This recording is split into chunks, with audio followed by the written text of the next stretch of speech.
In the very early morning of May 3rd, 1990, in the suburbs of Lake Charles, Louisiana, most of the members of the Bellin family were sound asleep, but Angela Bellin, just 2 weeks away from the due date of her second child, had some news that she just couldn't keep to herself. Ronnie, get up. Get up. It's time? Yeah, you get the kids on the outside. Okay. Before heading for the hospital, Angela and her husband Ronnie planned to drop off her 6-year-old daughter at the babysitter's house. When we got to the babysitter's, Angie was in extreme pain. We took her and we put her in the back seat to make her as comfortable as possible. We were going to go ahead and go on to the hospital. We made a half a block and Angie just started hollering and she was hurting and cramping and she was in severe pain. Come on, baby. Hang in there. We'll be okay. Come on, sweetheart. She's there, Ronnie, I'm not going to make it. I'm not going to make it. I'm hurting too much. The nearest hospital was more than 15 miles away, so Ronnie rushed back home to call Angela's doctor.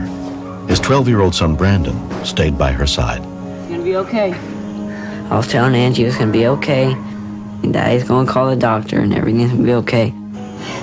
Brandon, I feel the head. Go get your dad. And when she told me the head was out, I really freaked. Because I didn't know what was happening or what was going to happen. It's here, Doc. Dad, the baby's head's out. Oh, my God, the head's out, Doc. What do I do? And he just said to get an ambulance and get her comfortable. So I was going to go call the ambulance. And like an idiot, I was going through the phone book trying to find it. Daddy, just call 911. At 1:45 a.m., the call came in to dispatcher Julie Elliott. 911, what is your emergency? I got an emergency. I got my wife having a baby.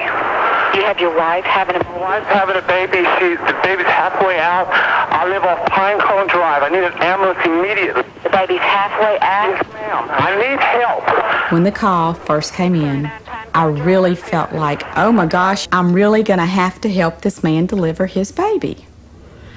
I stopped breathing at that point along the line, I think myself. This is 911. We have a lady in labor in Moss Bluff. The local volunteer rescue squad was immediately dispatched, along with an ambulance from 5 miles farther away. Is your wife laying down? She's in the car laying down. I can't move her. She's in the what? I can't get her out of the car. She's in the car? Right. We got 11 cars. We're halfway out of the car.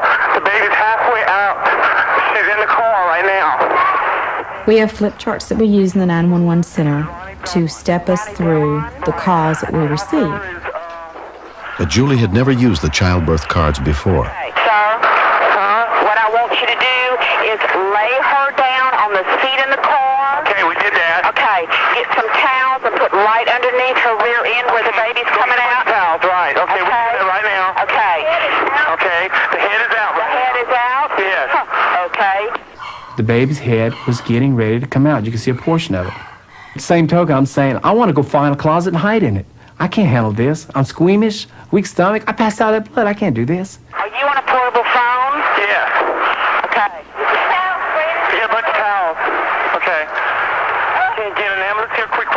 My partner has called the ambulance. What I'm going to do is stay on the phone with you until we get the baby delivered, until they get there, okay? Okay. He was on a portable phone, and I knew I needed both of his hands free to be able to work and help get the baby out. I actually felt like I did want to jump through the phone to be there to do it for him. She's laying down. She's laying down. The baby's head is completely out. The baby's head is completely out? Right. Okay. With each contraction, I want you to place your hand against her, is she okay? The baby's coming out right now. What I do? When we continue. Mr. Bellin was so excited that I had to get control of him. And if he does something wrong, it could mean life or death.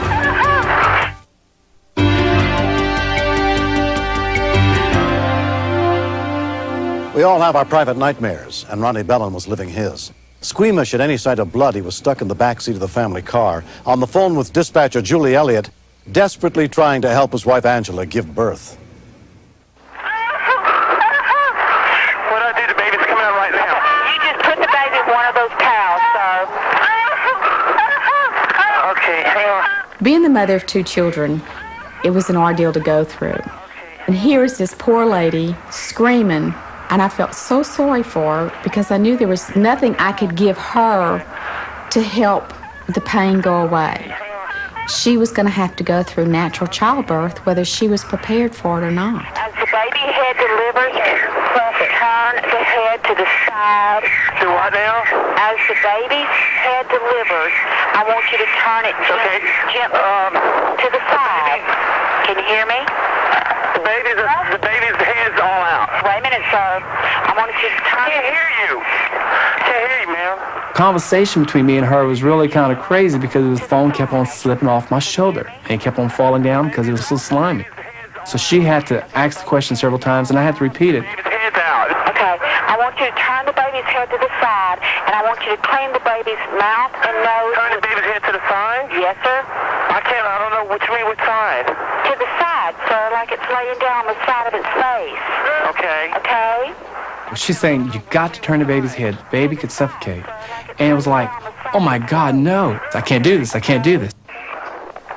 Mr. Bellon was so excited and so nervous that I had to get control of him. Okay? And if he does something wrong, it could mean life or death. She's there, and she kept on encouraging me. She kept on saying, yes, you can. You got to take control of this, and you got to handle it. It's just you, the man upstairs, and us. We got to do this. Okay, I did that. Can you clean the baby's mouth and nose with a dry towel? Do what now? Is the baby's head is out, you said? Yeah. Okay. The head's right there. I'm holding on to the head. Okay. You have to remember something, sir. This baby's going to be very slippery when it comes out totally. Okay, it's coming out slowly. Okay, don't drop the baby. Okay, it's coming out. Okay. I was holding Angie's hand, and I was really nervous, but I was trying to comfort her and make sure that she was okay.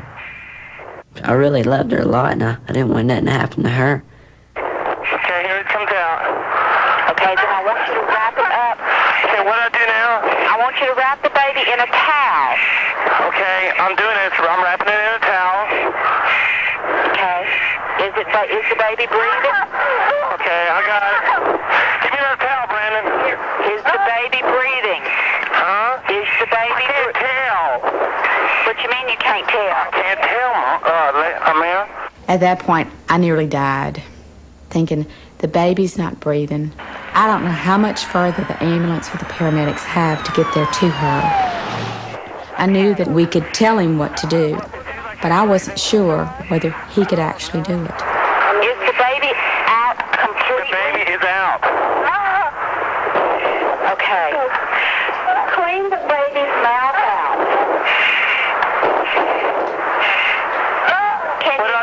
What do I do to make her breathe? Slap her on the bottom of her foot. She ain't all the way out yet. Son? She's crying. She's crying. She's crying? She's crying. The baby's crying. Uh-huh. All right. Come on, boo. You hear her? Bless her heart. Words couldn't put it into effect how I felt when the baby started crying.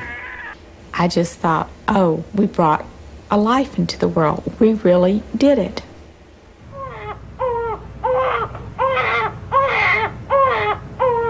I seen that baby crying, and I felt like crying myself because I was so happy. I want you to just wrap her in that. Okay. I got her out. I got her wrapped up.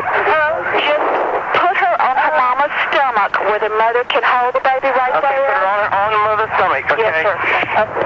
Don't touch the corn or Okay. anything like that. After she was born, I was so relieved because Ronnie had taken care of her, Ronnie had taken care of me, and she was okay. She was breathing, she was alive, she sounded very healthy, and I was very, very excited. It was like a load, a ton of weights just lifted off me. Peace of mind, excitement, thrills, all at the same token, completely all in one lump sum. For that spare moment, it was like God has gifted me with the most wonderful, greatest thing in the world. Oh, damn, here they are. Somebody, I don't know who. I don't know. I almost started laughing. I don't know if he thought he was getting ready to have company or he's going to have to entertain someone, but I told him it was the paramedics. You did real good, okay? Okay. You just delivered your baby. Yeah, no joke. Something you never thought you'd do. No, I passed out at blood, so I don't know what to think The little lady on 911 made me feel that she was a part of me. I was right there, she was right there, and together we done it. I gotta handle this. It felt like I was hugging her, and it was on a phone. It was on a portable phone. Okay. Glad I could help. Thank you, ma'am. You will. I actually helped this man deliver his child. I got choked up, and he got choked up. And we were both just glad it turned out the way it did. Mama's okay. There we go. Doing real good. To me, it was a miracle for him to have done something like that. I would never imagine in a million years that Ronnie would have delivered a baby. And everything's going real well. We all right now? I think so. I was all full of blood. I was all full of that gunk stuff all over me, and I just felt my stomach getting extraordinarily weak. I just was sick as a dog. Brandon accompanied Angela to the hospital so Ronnie could drive himself. A few minutes after they left, Ronnie followed in the still bloody family car. I was on my way to the hospital. I was just all pumped up. I was all excited. All I could think of was getting to the hospital. I was speeding, and I knew I was.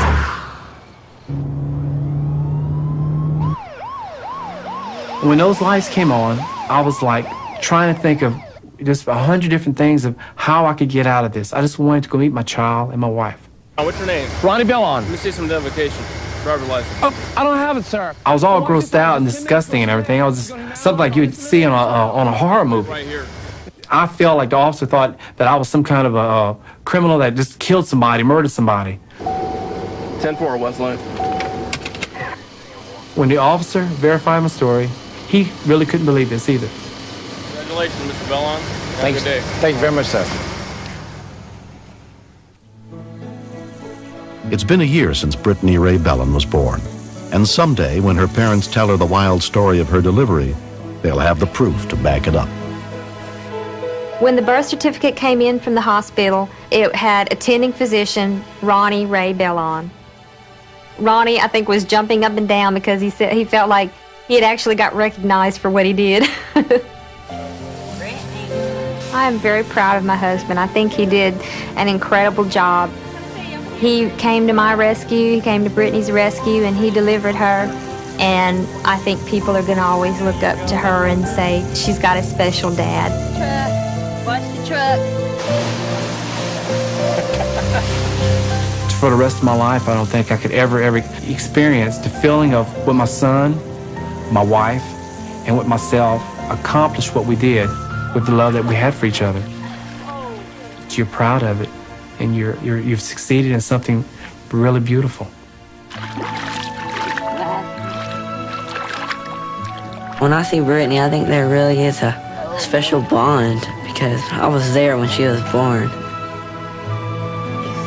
That bond is something else that no one could ever take away.